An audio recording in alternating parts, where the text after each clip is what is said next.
Welcome to Cultural Catalyst, the podcast that shines a light on the creative visionaries working behind the scenes in arts and entertainment.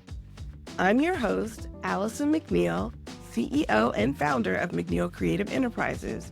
With over 20 years of experience advocating for equity and sustainable growth in the arts and entertainment, I've seen firsthand the power of the behind-the-scenes creatives. Here on Cultural Catalyst, the creatives behind the curtain take center stage. Let's celebrate the people who make the magic happen. Let's dive in. Today's guest is Shirley Taylor. Shirley is a visionary arts educator and administrator whose career has transformed the landscape of arts and cultural education in New York City. From her early work at the New York Foundation for the Arts to her current role as the executive director of Mind Builders Creative Arts Center in the Bronx, Shirley has built programs that open doors for young people and uplift entire communities. At Harlem's Apollo Theater, she launched Apollo Education, creating pathways for students to step into careers in the arts while also producing acclaimed public programs that connected audiences with world-class artists and scholars. Her leadership has not only provided scholarships, training, and hands-on experience for thousands of young people, but has also safeguarded cultural heritage and expanded access to the arts in historically underrepresented communities. An award-winning artist and educator, she also serves on boards, advises citywide arts initiatives, and teaches Africana Studies at Barnard College. Shirley's career is a testament to how the arts can empower, preserve culture, and transform lives. And she continues to be one of the most inspiring voices in community-based arts today. Please join me in welcoming Shirley to the show. Okay, what an honor. What an honor and an immense privilege to be on with you, Alison. Thank you.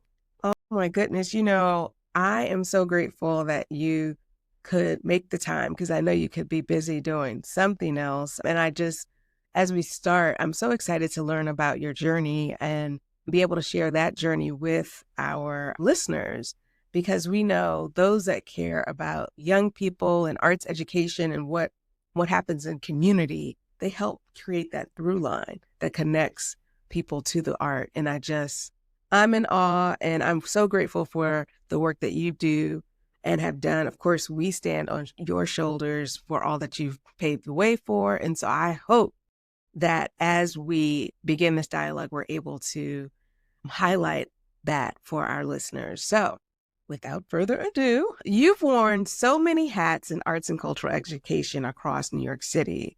Like I mentioned earlier, from NYFA to Apollo to Mind Builders. What first drew you to arts administration, and did you always see yourself walking this path? I did not. I did not know what arts administration was when I first started in the field. It was at NYFA, the New York Foundation for the Arts, and really, I just finished grad school. I got my MFA in painting from CUNY City College and needed a job. I was working part-time at the New York Public Library, and I just needed a real job. And I was looking through the classifieds in, I believe it was the Village Voice, which was a hard copy paper at the time, and saw this ad for an arts, I think it was a program assistant in the artist in residence program at NYFA. And it mentioned arts and it mentioned education. And I thought, well, those are two things that I'm really passionate about. And so I applied and entered this whole world of arts education through the foundation, which was supporting arts across New York State. And before that, I'd never heard of arts administration. I had never heard the term arts education or arts in education. I had spent, my high school years and much of my childhood participating in arts education, I guess, but did not know that it was a thing that you could earn a living doing in that way. So that was my introduction, and one of the things that really hooked me when I started working with NYFA, the Artist in Residence program was all about sending professional artists to work in schools across the state. I believe there were also some community-based organizations, but it was primarily schools. And for the New York City schools, and one of the voids that they were trying to fill was that the arts have been taken out of the schools. And so there was a need. You didn't have many, in some cases, any arts teachers in New York City public schools. Some of them still had art teachers, but many did not. And so New York City young people were really at a disadvantage in terms of learning about and participating in arts and culture in New York City. I was appalled by that, and also felt like I needed to give back because I am someone who grew up in the city, attended New York City public schools, and I had access. And so I worried that young people would not have access, would not continue to have access, and really wanted to find out what I could do to help in that cause. And so that was my stumble into this amazing world of arts administration and arts education. Thank you for that background. It's always interesting to hear how people find their way in this work.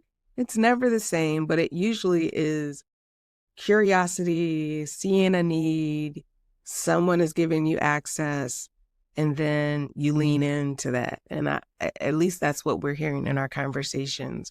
The idea that these careers exist and can be fulfilling is a continued similarity that we hear, but how people get to it, it could be so different. And visual arts being something that you studied in college, like how did you decide to go from, did you create visual artists? Did you consider yourself a visual artist? And how did you say, I'm going to go from art making to building programs that support artists? Yes, I wouldn't say that I called myself a visual artist, but I was always interested in the visual arts, in drawing and painting, sculpting to some extent, but doing things with my hands, creating with my hands. And I attended a specialized high school for arts here in New York City. So I got to study mostly the commercial arts fields, graphic design, packaging. My chosen major was costume design, fashion illustration, and photography. Those were the things that really intrigued me.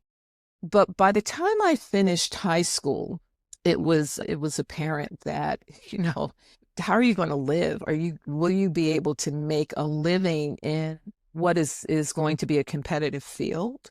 Going to a specialized high school, coming from junior high school, first of all, you might be a big fish in a small pond, right? You might be one of a handful of students who are identified as having the talent to apply to a specialized high school and major in the arts. Once you get to that school, you're a fish in a bigger pond. And so I knew upon graduating that, maybe this will work, maybe not, but I'm not sure. And so I didn't leave the arts behind. I didn't leave behind my interest in costume design.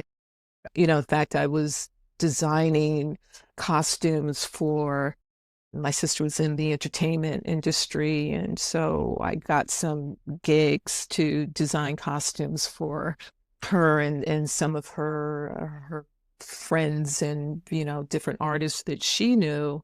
But I wasn't really clear. I didn't have a clear impression of like, where am I going with this? And I had a kind of awakening, when upon graduation, I felt like, okay, so you design clothes, but is that all there is? You know how to take a good photograph. Is that all there is? What purpose is your art serving? And so I really wandered for a few years. I think the visual art was always there. I knew how to get myself to a museum. I knew how to, use my different tools to create something and express myself through the visual arts. But there was something about it that was missing. And so as I was thinking about, and they call it a gap year now, for me, it was a little different. It was, you need to make up some classes from high school, and then you need to consider that you are now becoming on your way to becoming an adult. How are you going to support yourself, even living at home? How, what does your future hold? What's your job? I really, before I went to college, I took some time to just kind of feel that out and discover myself. And what I was feeling was, if you're going to do visual arts, you need to make it work for not just for you, but for something that is going to help the world, right? So that was one thing. The other thing was that I still wasn't sure, do I want to jump into this pool and start competing again to be the big fish that people notice. So while the visual arts, I did know that it was something I would always have with me, but at that time, it was not a priority for me. It was something that I knew I could do. There were likely people in my life at the time who had no idea that I had portfolios, that I had, created costumes, that I even had that skill level, because I was so busy searching for, what am I going to do with this life? And if it includes art, what does that mean, and what does that look like? What I hear you saying is that you were clear that, you're of your interest in visual arts, but you also knew that you didn't want to do it just because, like, it needed to be tied to something that would make the world better. And I think identifying the things and the things that are like non-negotiables or whatever, that's like a part of the journey. And sometimes it doesn't come to you quickly. Sometimes it comes through trial and error. Sometimes it's like, I'll try this thing that someone says makes sense because I need the job. And then you learn a little bit. Well, I guess that's like trial and error. But you know what I mean? It's just like one of those things where with this profession, like you mentioned with costume design, that's a way that you can work in specific mediums and specific platforms and formats. But then finding your way to work in arts and education or arts education shows, I know that I like this. I know that this is not, necessarily what I want to do. Let me see how this works out. And what I find when talking to people, you go to school, you do these things and you think, oh, I'm planning to do this. And then when it comes to fruition, whatever that is, sometimes there's some hints of it. And oftentimes, maybe not, but to your point, you never lose it. So, that's interesting. Yeah, it was, well, costume design, fashion design, for me, I think of fashion as costuming. Who's it? RuPaul said, Yes. Everything is drag. Mm-hmm. And reflecting back on what I was doing at the time, costume design and fashion design, and then moving more into design and creating visual arts that had nothing to do with that. There was, I think now when we look at the fashion industry, we see that there is more attention being paid to philanthropy, we'll call it. But at that time, I certainly didn't see where it was. It seemed really shallow to me. And I was raised in a community, where people were doing whatever jobs they went to in the day. And then in the evening and on the weekends, they were soldiers. They were, out doing the work to uplift folks and right wrongs. And talk about what was happening with, in the local politics of the community, being active in that, volunteering, being active in the church, being active in, on campuses. And so I also felt a pull towards that because that fed me. Yeah. That was part of the nourishment that I received growing up. You make it count. And so, my mother wanted nothing more than for me to become a teacher. We had teachers in the family, and it was like she wanted a teacher, at least one. I think she got more than one, of course. But I thought about teaching, going for a degree in education, going for a degree in social work, possibly, and just listening to my heart that those things would only get me part of the way, because I guess, to your point, what was always hanging over me was the need to create. Mm-hmm. And the power of creating, of having, right? Because that's a language. The arts are a language. The arts are a way of storytelling. And so I never wanted to be too far from that. And lo and behold, I majored in liberal arts and communications as an undergraduate. But once I reached my senior year, it was very clear it's about art. It's about art. So I initially trying to play it safe, right? Because there's the playing is safe, and then there's the respectability politics. Mm-hmm. You're going to be an artist starve, which is not true necessarily, but we know that working in the arts. But I really started to feel just I have to maintain contact. This is who I am. At the end of the day, I'm an artist. So how close can I get to it? Well, I thought I'll major in art history. So I'll have scholarship and I can write. And a friend of mine did say, you're going to have to do a lot of writing. And I didn't really want to do that. And so I ended up going into the MFA program and doing my MFA in painting, which I never, ever, even as a younger art student, I never would have imagined that I'm going to be in the studio. I'm going to be stretching canvases. I'm going to be slinging paint. I'm going to be doing assemblage and collage and, mixed media. I never would have thought. I think my soul probably had that urge as a younger artist, which is why I decided to turn away from costume and fashion design at that time, because I couldn't figure out how to put my voice in that. Today, absolutely. You see it. You see so many amazing costume designers in particular, but also fashion designers who have really changed the nature of the industry and how we look at, feel about, and wear clothing. But at that time, I wasn't seeing an example of it, and I didn't quite know.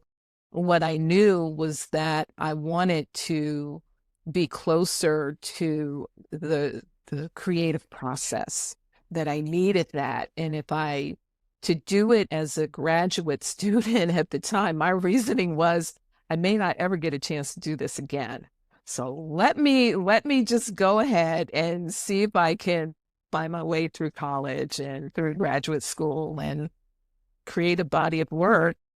I hear you mentioning that in your community, there was a collective responsibility or a commitment to showing up for causes that you believed in.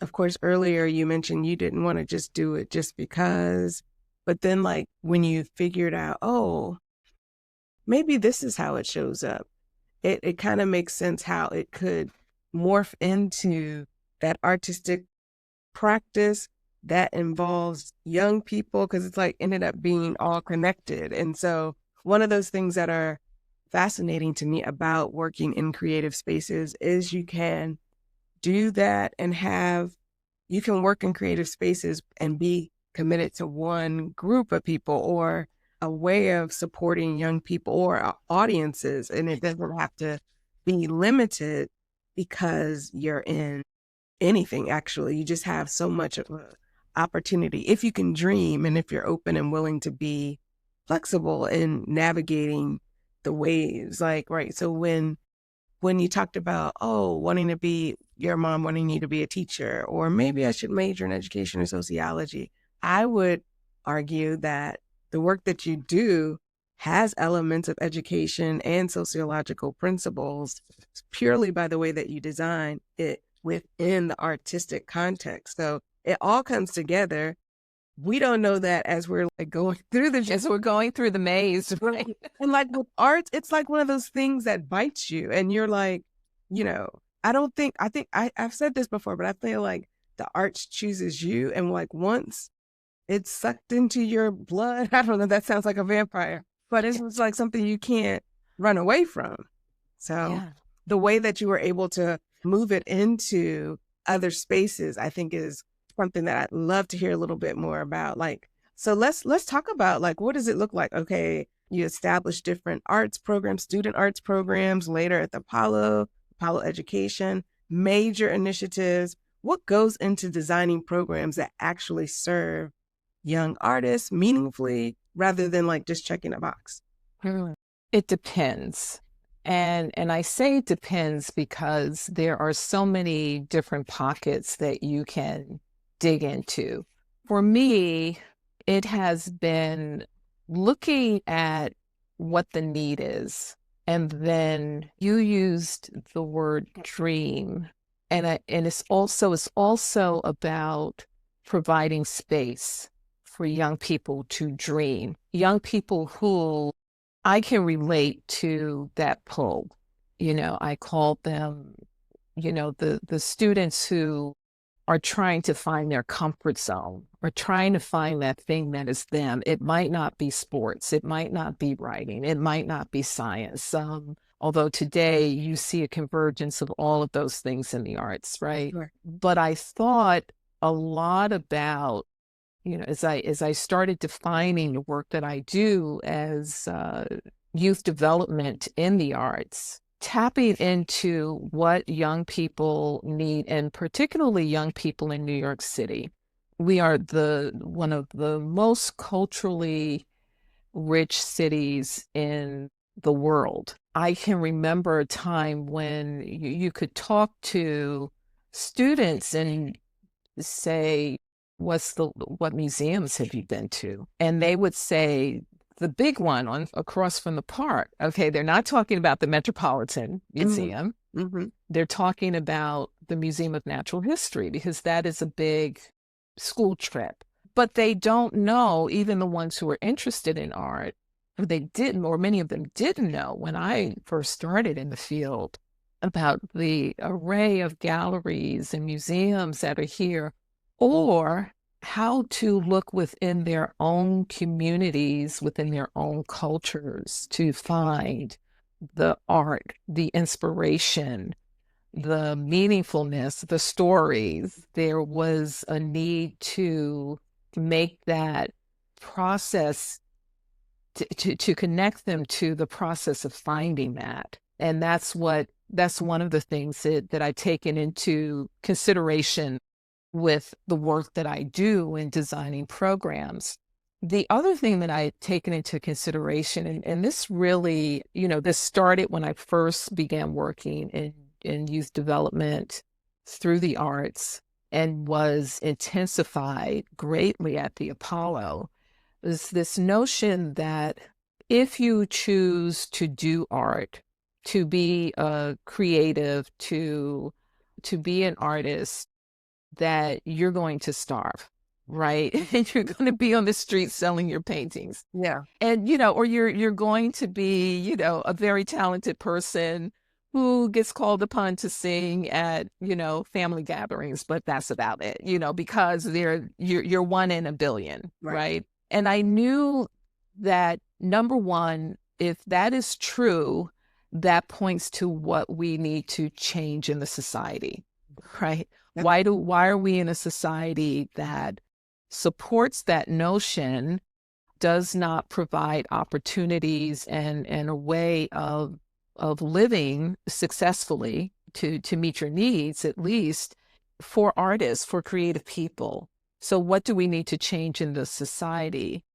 But the other thing for me was just how do we not let young people be frustrated by not being able to have the discovery of who they are and how they can contribute to society using what they have?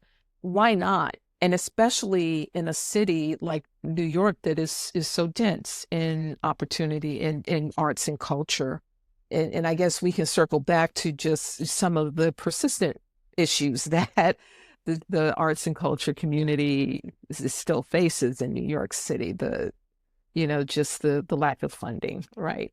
So yeah, I think I may have gone off on a tangent in answering your question. So what I'm looking for is the meaningfulness of the programming to the people who are going to be impacted by it. Mm-hmm. I began when I worked at Arts Connection, there was a program that I created there called the Student Art Program. And it was funded by a couple of corporations. And the idea was that we would include exhibitions of student work in the offices or some common spaces within the offices of these corporations. And the students would get scholarships, they would get gift certificates. And I began to see, like hundreds of young people from all across the city came to that program. But the high school students in particular were at a point where I was looking at such a deep well of talent and wondering, like, okay, so for the ones who don't want to go to college, they will immediately be met with what do I do now? But the other thing that I saw was that they, in and of themselves, were resources and could be resources to each other and could support each other by getting along their journey as artists and being able to share information, or possibly, right, this is the way my brain works, is what if they were to form their own collectives and establish their own businesses? And, you're a photographer, you had a classmate or you met someone through this exhibition program and they're a graphic designer and somebody else is a painter and somebody else does this. Then can you all network and stay in touch? And I started to see that happen, which made me think more about, okay, so what are the skills that they're going to need once they go out into the world and they use this approach, or they sign on with a company and they are designing or photographing or doing whatever for a company. What about the ones who decide, I can be the graphic designer, but I'd rather just focus on running the business? What skills do they need? So is there a more professional and personal development track that needs to be developed in order to help young people have full realization of what they are capable of doing as creatives in the world? Once I got to the Apollo, and I met with the great Laura Greer, who said the Apollo wanted to create an internship program. And she was aligned with this idea of, they don't have to starve if they work in the arts. We're proof of that, right? Not that the arts have the best salary brackets ever, we can't say that, but we know a lot of people, you and I know a lot of people who have survived and thrived in the arts on different levels, either as performers or as visual artists or as administrators especially production people for a long time.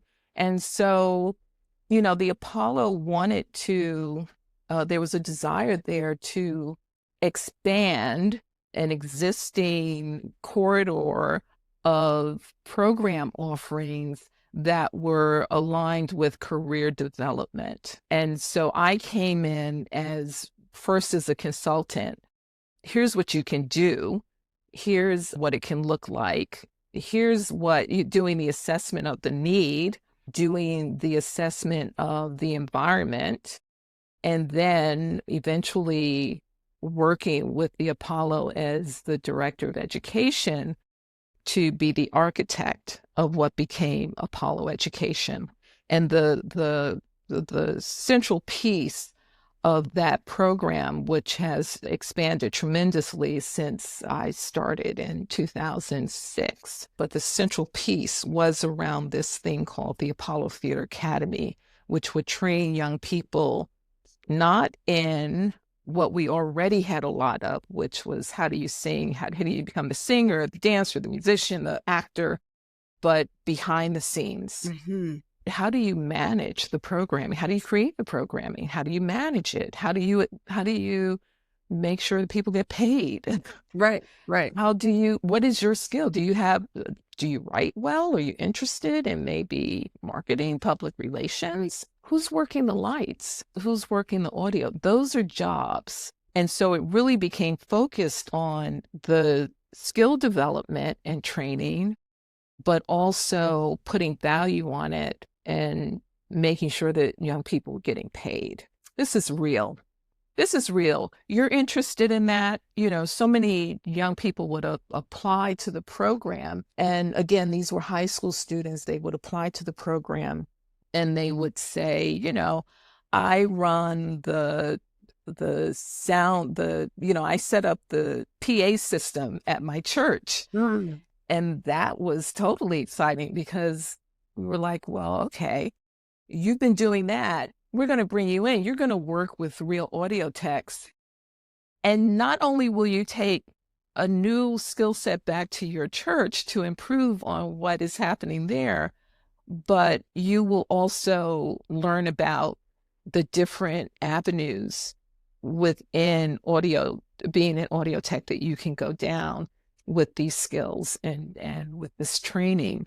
And even if you don't decide to do it, and this is another thing that I think about in designing education programs, even if you decide that you're not going that route, there are other skills that you will acquire, right? Personal, interpersonal, professional, that you will acquire that will help you in the long run. Because we need young people who, are able, I think 2 years ago, I would have said, able to withstand and to think creatively around whatever's thrown at us. Well, things are being thrown at us now that we could only imagine.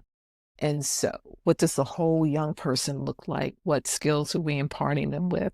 What I think is really interesting about what you're saying that you ended up doing and the impact that it's had is like, in the beginning, you spoke about how you were trying to figure out what is that place that you said wandering.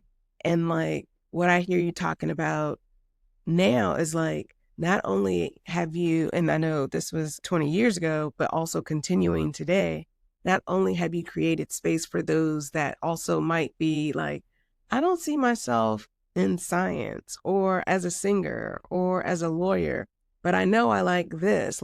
So it's like you've created containers through your programming for young people to be seen with what they would naturally do or they do well, things that they enjoy, and then help them identify careers that would pay them. And then you also pay them. It's one thing to say, because, there are internships for science and math and technology. And it sounds like through your own programming and working with Laura Greer, you are able to create a container for the same sort of development and purpose building for young people that had an inclination to be in creative spaces. And to your point, there were spaces to learn about those technical skills, but it was also, learning about the soft skills that help you as a whole individual. And I think that is like the power of a well-designed program. You don't just lead with one skill, you lead with skills that you didn't even know you were getting until you reach in that toolbox and use them later on. So it not only shows you that there's a place for you, but that you can get paid for it and that you can grow and build and be around people that do it too. Like access, exposure, know-how, reminders that it's possible. It's just, I'm so grateful for arts education programs in my own life because those were the type of programs that got me interested in the arts. They were all community-based arts education programs connected to Howard University primarily through Kelsey E. Colley, Playmakers Repertory Company, and his children's theater. And it was, at the time, I was like, I don't know what this is, but I like it. Like, I like that. I did not like soccer camp or, something else. And like being in those spaces, you're like, oh, there's a place for what I like. And there are people that take the type of things that I like and do them for a living and get paid for. And so like introducing people to the possibilities, young people in particular, to the possibilities, it's so phenomenal. And I think about how this podcast, we're talking to you cultural catalysts, like you said, architects of pulling these programs together, working it behind the scenes.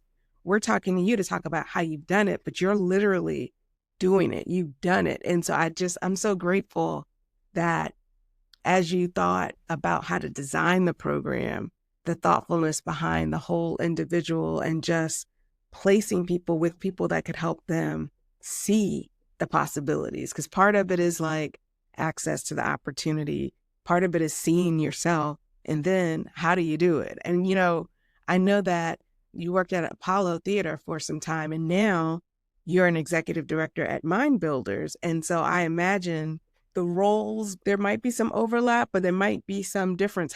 What does your day-to-day look like now? And what would people find surprising about what you do that doesn't make it in the annual report?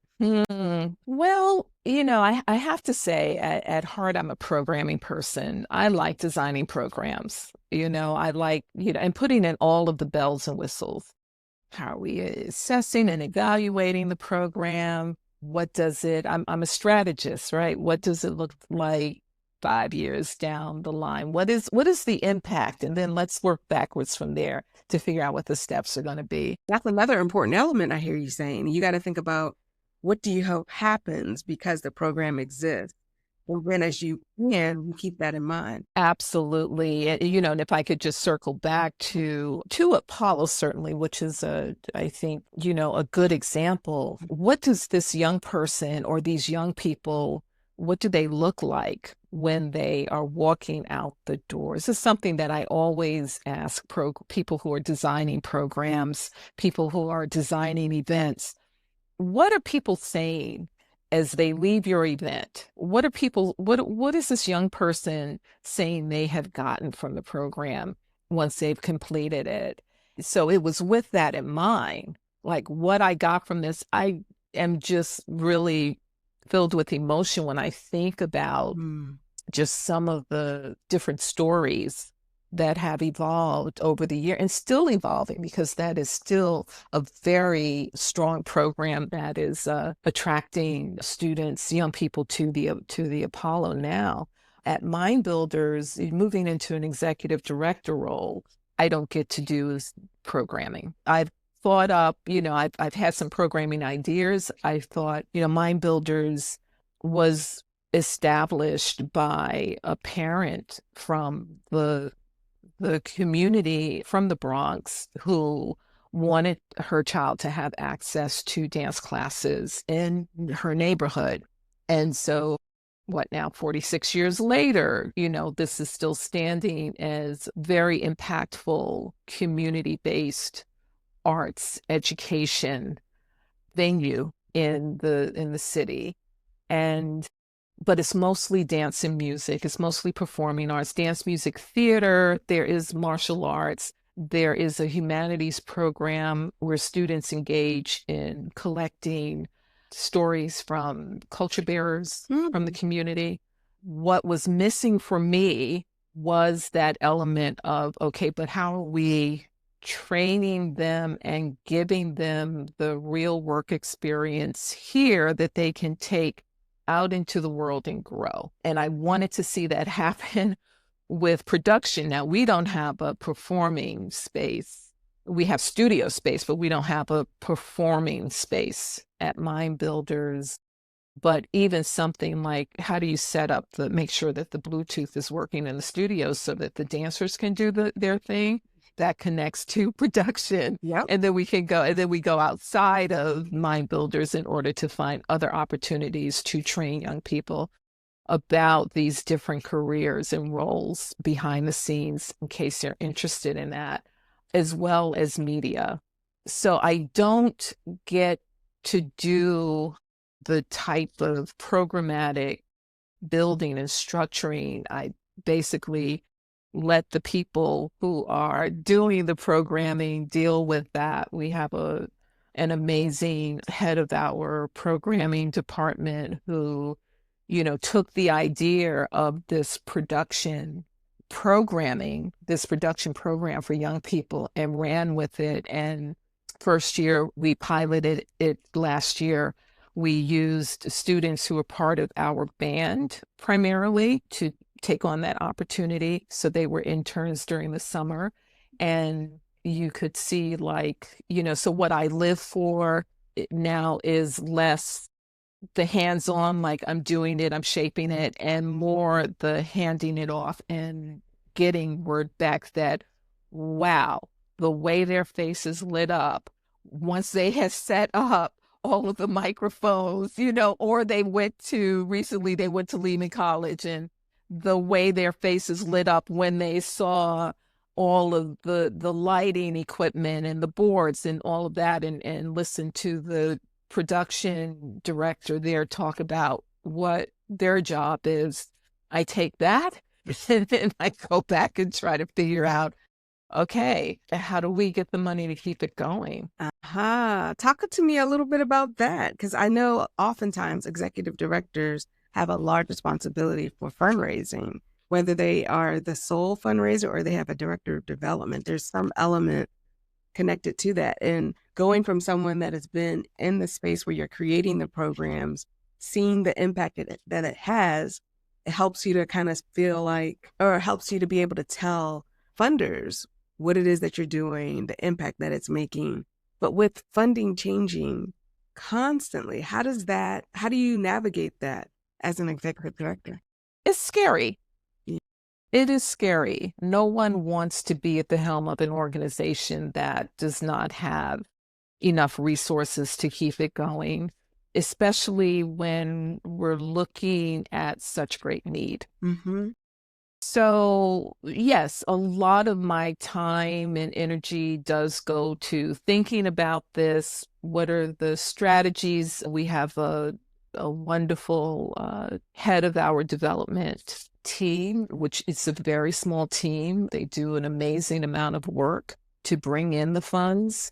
But ultimately, as the executive director, you're supposed to be on top of, strategy, supporting the strategy, helping to come up with the strategy, helping to implement the strategy, working with the board of directors around how do we continue to raise money to do this work. So for me, for years, and I, full transparency, like being an executive director was not something I was really interested in. It's like, I like programming, or at least to be close enough to the programming that I can really see the impact, as opposed to, oh, I didn't even have a chance to look at what was going on right next door today. I could hear I can hear the music in the studio, but I don't often have a chance to peek in and see the amazing work that young people are doing in dance or theater or whatever they're doing. So being in this position now, before it was, give me the money. Let me tell you what we want and need to do. Tell me what you need in order to create get the money. I know what to do with the money, right? Yeah. I can manage the money. But not to, of course, meet with funders, but not to have that as being top of line. Yeah. Here it is top of line, Mm-hmm. right? Because none of the other stuff can happen unless that is top of line, unless you have funds coming in to support the work that you're doing. So for me, On the one hand, yes, I know, and I can tell the story, can talk about the impact.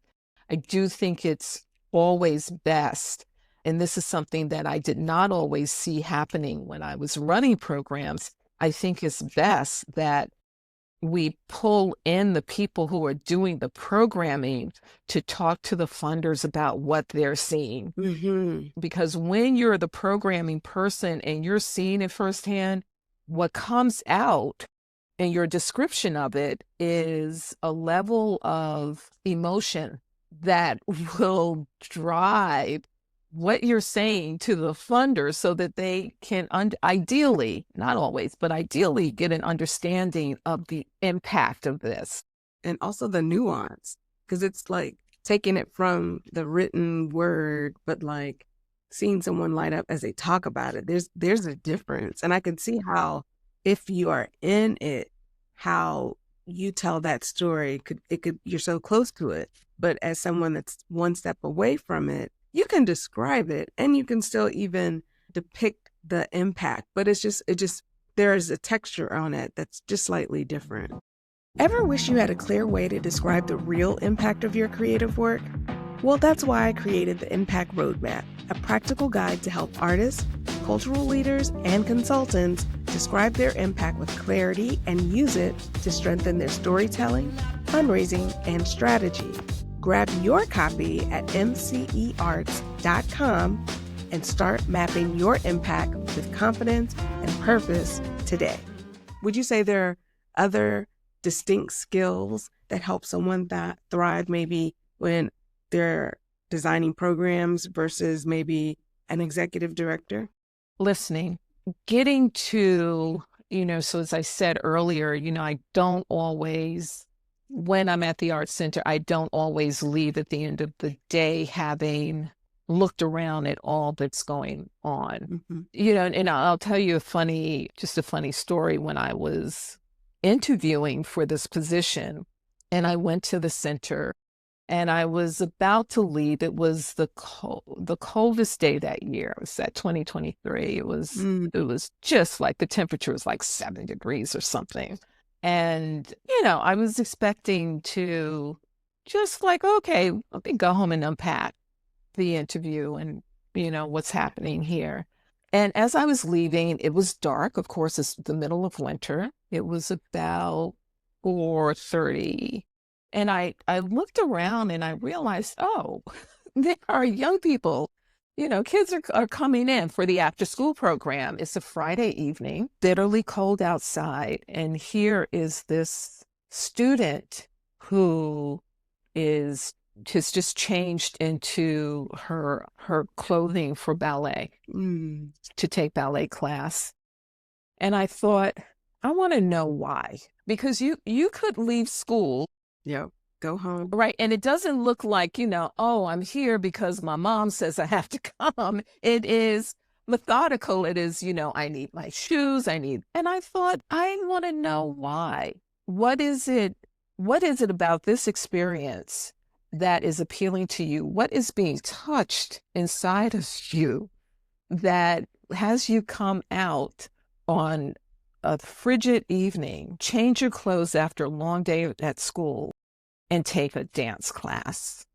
That has always really driven me. And it's something that I, as a programming person, and something that in this role as an executive director, I never want to lose. Why are you here?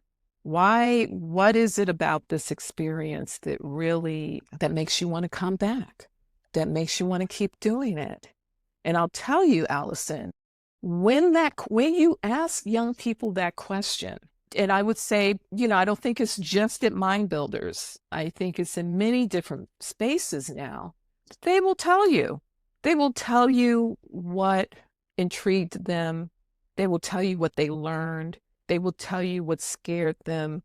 They will recount to you where they were when they started. I walked into the room. I didn't know anybody. I felt this way. I wasn't sure what we were going to do. It sounded interesting on paper, but I didn't know. Once you've gone through this series and you've gained some knowledge and experience with this, they will tell you, I started here and now I'm here. They will also tell you what they'd like more of. I wish it were longer. I wish we could do this. I wish we could go back and do more of that. Now that I've had a chance to get a taste of what it actually is, I see the development in myself, and I see not only do I see it in myself, but I see it in my classmates.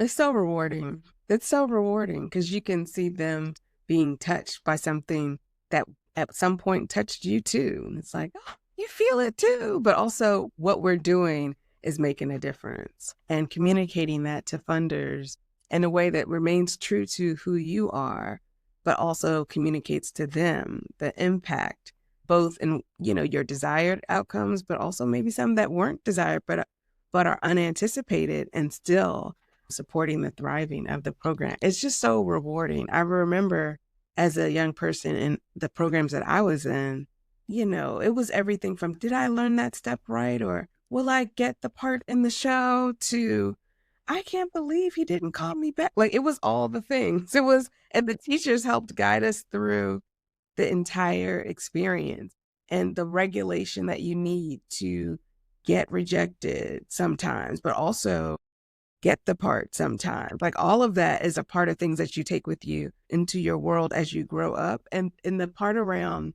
maybe everybody won't end up doing whatever it is that they're doing in the space. They leave with skills that help them in so many ways. I think about programs that I was in the 80s, 90s, and there are people who are still working as professional performing artists. Some are filmmakers, they're working in different aspects of the field. And then there are others that may not be working in a creative space in the same way. They might be in law, but watch them on the floor trying to defend a case. They are pulling from the acting class. It's just like, working and being around artistic spaces, it only makes you better. I know when I was enrolled in the program at Howard, my parents were like, you are too shy. You need to get out of your shell and speak with people. They weren't saying, we want you to be able to dance. Or they just were like, you just be around people who are doing different things. You seem to dance around the house, that kind of thing.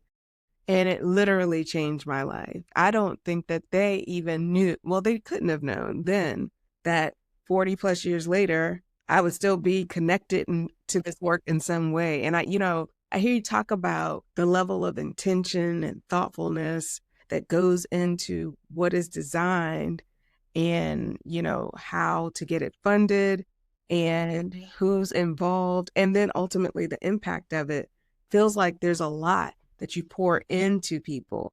How and in what ways do you practice your own restoration? I can imagine, as someone that is so committed, passionate, impactful with the work you do, either at the executive director or in the programming level, you can just be there all night because it just like, I gotta do it. Like, I cannot do any, this is how it is sometimes. But what do you do, or where do you go for your own restoration?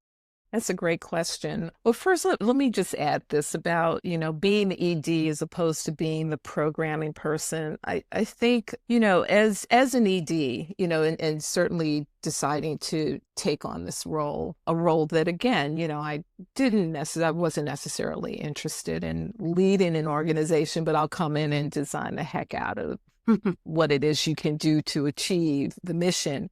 The focus constantly is on, how do we survive and thrive?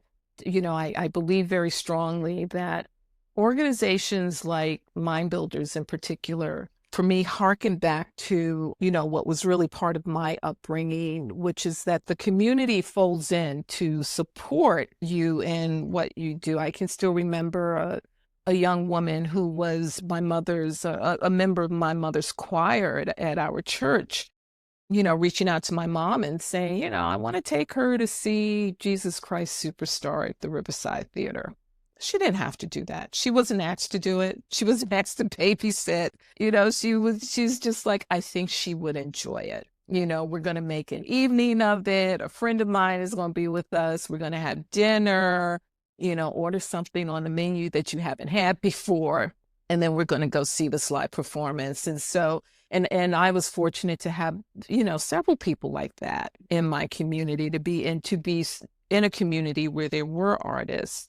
And so I see community-based organizations like Mind Builders as being an extension of that, right? That people in the community say, hey, we need this. We're going to build it right here. Mm-hmm. And they go through a tremendous amount of sacrifice in order to do that.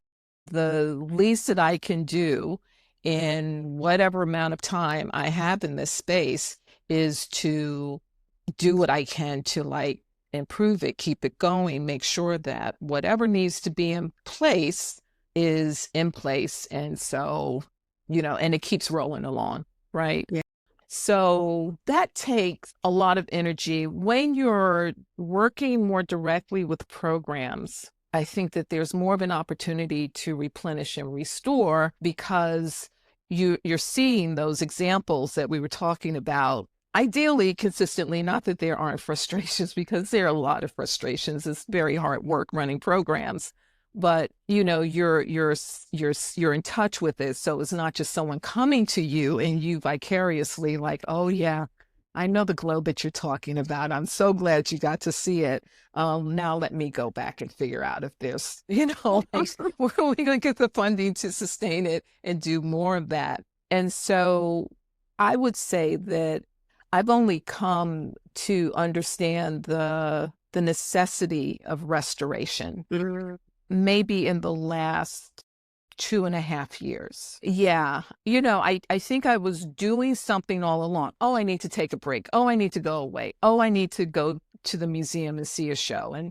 But it's more intentional now, because it can be very draining when you're dealing mostly with the numbers and putting out the fires, not letting fires start, managing people in the way that you have to do when you're leading an organization. And so I make sure that, one of the things that I was able to recommit myself to 5 years ago was making art, making my own art. Yeah. And I discovered, I had gone through periods in my life where it's like, oh, I have time off. I'm going to pull out my art supplies. And then it would kind of fall apart, right? And you get busy with work again and you don't have time. And so everything goes back into a closet or a drawer until maybe you have some time again next year to do it. And so for me, I started maybe 7 years ago, really starting to try new techniques, and I'm going to keep this up. And then it fell apart. And then 5 years ago, I started back up again. But when it fell apart for me, when it came to, all right, let me just tuck my art supplies away until next time, there was a grief that accompanied it that I could not get past. Yeah. And so I moved away from, putting the supplies away. I make sure that they are where I can see them. I have dear friends who come over and I say to them, I'm not cleaning up. I'm not cleaning up my art supplies. So you're going to see a mess on my dining table because that's where I work right now. Mm-hmm. But what I feel when I walk past my supplies and I see, oh, right, you need to get back to that project. When are you going to make time for that? Mm-hmm. It helps me to restore in small increments. Yeah. On a daily basis. I do clean the table off. Sometimes I just have to because I just have to. But if I'm looking at what I've created, more often than not, I find that as opposed to full restoration, I've taken 2 weeks off. I went on a trip. I got a massage. Right. Whatever. It builds, Mm-hmm. right? It builds, and it builds up a reservoir of energy, restorative energy that I go back to, and that really instills this feeling in me of, you got to get more of that. Yeah. What is so fascinating is how you felt when you had your art supplies put away versus how you felt when you saw them. It was like, it's within reach. Like it's something that I know I can see and go to. And sometimes we need those reminders because it's really easy to get caught up in whatever it is you're designing for someone else or trying to get funded for someone else. And it's like, no, this is my happy place, or this is what I need to do to fill my cup. And I agree with you when we're thinking about small increments of time with whatever your space is can be so valuable. Because if you can't take that time off for a weekend or a week, you need something to connect to. I found myself doing online meditation classes where I just get centered, even if it's just for 30 minutes. When I come back to whatever the work is, I'm like, whoo. Or my friends will say, if they know that I'm stressed out or whatever, they'll be like, have you gone to a dance class? Because they know if I do that or a drum class, it's like spiritual work. And so you are being fed in a way that's necessary for you to keep pouring into others. I'm glad you took those art supplies out. Go to it. Oh yeah, no, that's my favorite thing to do. In fact, I do it too often. Just go to the art supply store and just find something to dig into. But and it goes without saying, that as we should be making, as we're doing this work, especially in the creative fields, we should be centering our own creativity, right? That's super important that we center our own creativity and that we also make consistent those things that we do for ourselves. Like, oh, I need to meditate if that's your thing. I need to move my body. That takes work. And intention. Yeah, and intention. If you can sit at your desk, there's some nights where I'm sitting here and my dog, Mila, will come up and be like, are we going to go walk or what is happening? You cannot sit here all day. It's like, you know what? Sometimes just stepping out of the office space creates a new reality. And it's, as I talk to so many different cultural catalysts and people in these creative spaces who are so committed and impactful, I find when I ask them, now, where do you go to restore? I think about that because we all pour into whatever it is that we're doing with such love and thoughtfulness and intention. And I've been so happy to hear what those practices have been, even if they're not regularly connecting to it, but they know that they can go to it and get their restoration. Shirley, I have had you on here talking and painting a beautiful picture of your journey. I just have one, maybe two more questions. You'll allow me. I'm just like, oh my gosh, this is so great. There's so much more that we could talk about, and maybe we'll have to come and talk about that too. But I imagine because of the work that you do, youth development through the arts, you find yourself either now or in the past or along the way supporting young arts administrators who call you saying, I'm trying to create change, but the institution keeps blocking me, or I'm trying to get this done, but such and such, whatever. What do you tell someone that's like, they want to be in it, but maybe the institution is, or the systems or whatever it is, there's some sort of barriers that are making it tough to stay committed. What do you tell those young people so that they remain in the field? So proudly, I say I have seen I am honored to be called a mentor. So many amazing people who are now working as artists or arts administrators or starting their journeys in arts administration, arts education. If someone comes to me with, just the scenarios that are causing them great stress based on where they're working, I always try to counsel to see it from a different perspective. So definitely, one rub is always, well, the supervisor is, or the head of the organization is doing X, Y, and Z, or the head of the program is doing X, Y, and Z. I always like to, first of all, listen and understand and talk about, the restoration that might be necessary from those slings and arrows that they're experiencing, but also to perhaps give a different perspective that, that could be happening because they are dealing with this, or they're not able to do this, or, maybe you should talk to them about, or maybe you should just kind of back off, right? What are some of the things that you can do just so that to try to help with gaining some clarity around the situation that could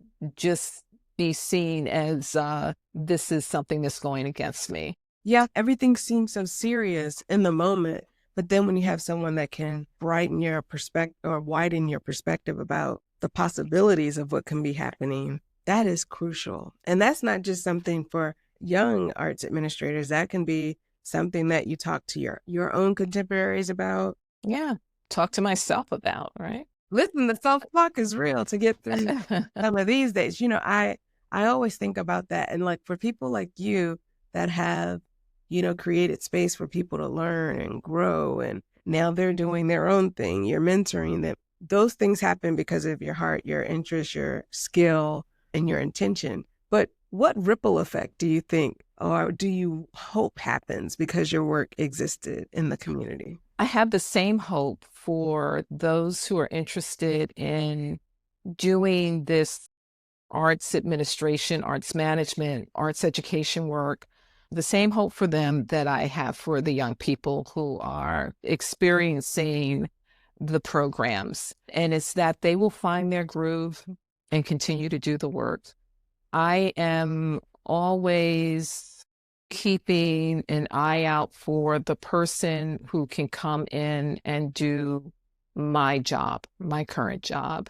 And this is a challenge. I don't want to make it sound like it's easy, but at the end of the day, elated by the people who come in and take something that you've created to the next level, right? With their, what are their ideas, and taking that opportunity to guide them, like, okay, if you're going to do that, this might happen. Then what are you going to do? Just kind of walking them through it, but wanting to really see them and have that gratification of, we had this intention, we had these goals, and we were able to achieve them for the benefit of.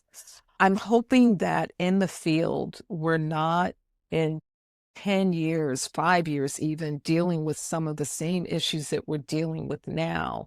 And so I really want those who are finding their spaces and their way through, this career trajectory, to be able to resolve some of those issues and find a pathway to really building out an environment where we no longer have to make excuses or explain why arts and cultures is important to our society, that they will be able to not have as many worries about funding and finding resources to support programming and artistic ventures.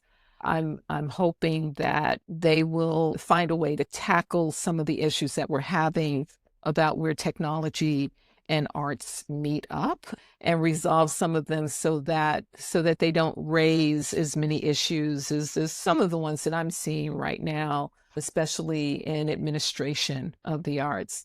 So that's what I look for. It is just, and what can I do to help with that? Like, what can I do to help open up the freeway, unjam the traffic on the freeway so that there can just be some more traction and connection, not just across the country, but just across the world, because it can happen. I would venture to say you are a way maker. You have made ways, like the ripple effect of the work that you've done over the decades that you've worked have created fabulous contributions to our community. I mean, sometimes we don't know who we've touched. Sometimes they come back and tell you. Sometimes you'll never know. But I witnessed some of your mentees, and being in conversation with you over the years, I've just been so in awe, oh my gosh, this is amazing.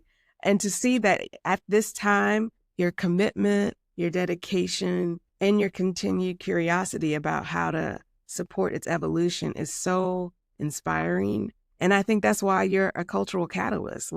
You're catalytic in creating the way. And so we are grateful for all that you do, have done, will continue to do. And I want to make sure that our listeners know how they can follow your journey or how they can support the work that you're doing now. Of course, in our show notes, we'll list some of the organizations that we've listed or that we've discussed, but is there anything that you want to tell the listeners about how to follow you or any last words as we close up?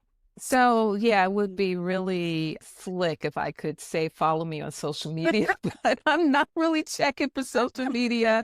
I'm on LinkedIn. I check that more than, I do Instagram. So certainly look for me on LinkedIn. I'm at Mind Builders now. Definitely follow Mind Builders, see the work that we're doing there. It's really wonderful. And support the arts. Look for these small, the organizations that are doing the work that may not make it onto the newscast or into the paper, or there's some amazing stuff happening. Those are the breeding grounds. That's where the magic happens. Mm-hmm. See where you can dig in and make a difference. And when I say make a difference, it doesn't have to be anything extraordinary. It can just be a small donation. It could be turning that organization on to a resource that might help them along. Stay aware of the power of this work that's being done. I always like to paraphrase Bishop Tutu. It's like, do your little part to help in the cause, to help keep it moving along. Do your little part. I love that. What a great way to wrap up this episode. Do your little part.